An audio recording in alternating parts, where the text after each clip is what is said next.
5 ways pornography is ruining your sex life. Good afternoon, good evening, good morning. Hello, everyone. This is Dimitri here, pornography addiction recovery coach and founder of The Accomplished Man. And today I want to share with you 5 ways that pornography is ruining your sex life without even you knowing potentially the harm that it's causing.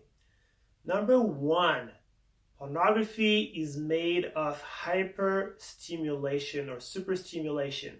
Non-natural stimulation. I say non-natural not as a criticism or a judgment, but these are just the kind of perception and stimuli that we receive that we cannot see in real life. Okay, there's many examples of super stimuli in pornography. The actresses and the actors that we see all have menstruations that are beyond average.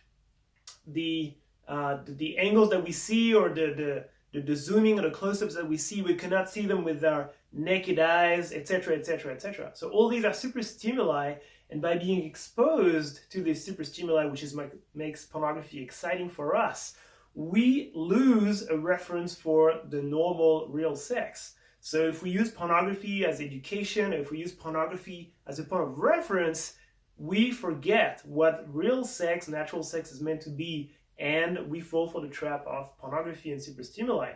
So this gives us unrealistic standards in terms of what we have to be or the partners we need to have. If your penis is not 6 meters long, then you're feeling very complex. If your girl doesn't have like ZZ broad, and we're feeling awful. Okay, it's not how it's meant to be. These are super stimuli. They're not meant to be in reality. As a consequence, real sex is not pleasurable anymore. Which leads to number 2, sexual dysfunction. Same but different. Because the brain is so saturated with pornographic imagery that is not accessible in reality or not so accessible in reality, it will not be very stimulated during the sexual act, and making love, having sex will turn to be boring for your mind and also for your body. So there's a lot of sexual dysfunctions that can appear due to a heavy consumption of pornography. First one being erectile dysfunction. The threshold for excitation is going to be much higher because we're used to this imprint of high intensity sexual imagery, and so we just won't have an erection in real sex, which is really problematic because the partners often will be upset because they'll think it's their fault that they're not sexy enough. Which, even though if you find them sexy, because your brain is used to this imagery of sex with high stimulation, real sex will not do it for you. Second one, premature ejaculation. If you condition yourself to masturbate watching pornography, which most people do, then, and if you condition yourself to ejaculate quickly, or if you just go for a quick wank in front of your computer, then you will condition yourself to ejaculate quickly in real life. And you can also associate certain fantasies or certain fetishes or certain kinks or certain imagery to ejaculation, which when that happens in real sex, will just have you trigger ejaculation on the spot, which is not ideal. The third one, sexual dysfunction that can happen, is anorgasmia, all right, or delayed ejaculation. The fact that the threshold for ejaculation for you to find the sexual fulfillment is so high that you can maintain an erection, you can have sex, but you cannot find pleasure and fulfillment, and so you're just never going to reach orgasm. Again, it's maybe, we're not classifying here, but it's maybe there's some advantages to that, as in like you can last a long time in bed, and maybe it's going to make your partner happy, but also in the long run it's going to make your partner sad because she'll be unavailable, she'll be impossible, it'll be impossible for her to please you, and she'll be feeling really sad, and it'll lead to tension and sexual detachment.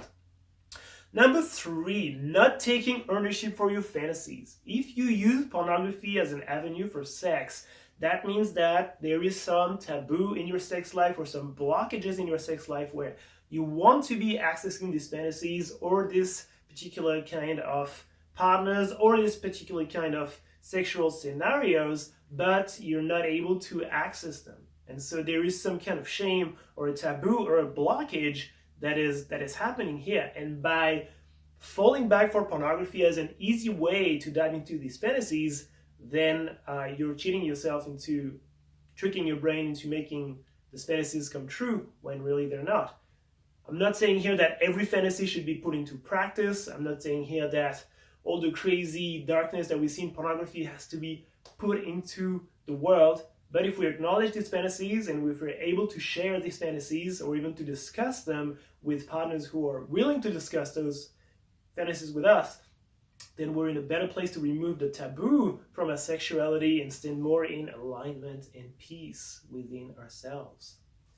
Number 4, relating in relationships. By engaging in pornography, we're only one person. Or are we even a person at all? We're a zero person. We're basically just a stimulation and some imagery in front of us. It removes completely the human component of sex and all the emotional component in sex. All right, and if you're feeling that getting into sex is difficult already, watching pornography is only going to make things worse because you're not teaching yourself to be vulnerable. You're not teaching yourself to be open, to be emotionally accessible. And the more you find refuge in pornography, the more going back into the real world and open up will be difficult. All right, sex is a physical process of bodies matching together.